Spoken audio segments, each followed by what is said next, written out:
Rice కోసం బాండ్లీలో కొద్దిగా butter వేసి వేడెక్కిన తర్వాత సన్నగా కట్ చేసుకున్న 2 స్పూన్లు గార్లిక్ వేసి వేగిన తర్వాత onion 1 cup, carrot 1 cup, cut చేసుకున్న 3 పచ్చిమిరపకాయలు, సన్నగా కట్ చేసుకున్న బీన్స్ 1 కప్పు వేసి 2-3 మినిట్స్ వేయించుకున్న తర్వాత క్యాబేజీ 1 కప్పు వేసి 2 మినిట్స్ వేగిన తర్వాత జింజర్ గార్లిక్ పేస్ట్ 1/2 స్పూన్ వేసి వేగిన తర్వాత 1/2 స్పూన్ సాల్ట్ వేసి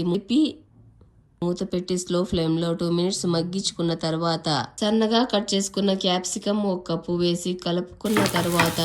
ఉడకబెట్టుకున్న స్వీట్ కార్న్ గింజలు 1 కప్పు వేసి మూత పెట్టి స్లో ఫ్లేమ్లో 2 మినిట్స్ మగ్గిన తర్వాత 1/2 స్పూన్ ధనియా పొడి, 1/2 స్పూన్ కారం, 1/2 స్పూన్ జీరా పొడి, 1/2 స్పూన్ మిరియాల పొడి వేసి కలిపి ఆరబెట్టి పెట్టుకున్న 250 గ్రామ్స్ రైస్ వేసి బాగా కలుపుకొని స్టవ్ ఆఫ్ చేసి కొద్దిగా కొత్తిమీర వేసి ఒక బౌల్లోకి సర్వ్ చేసుకుంటే వెజ్ ఫ్రైడ్ రైస్ రెడీ.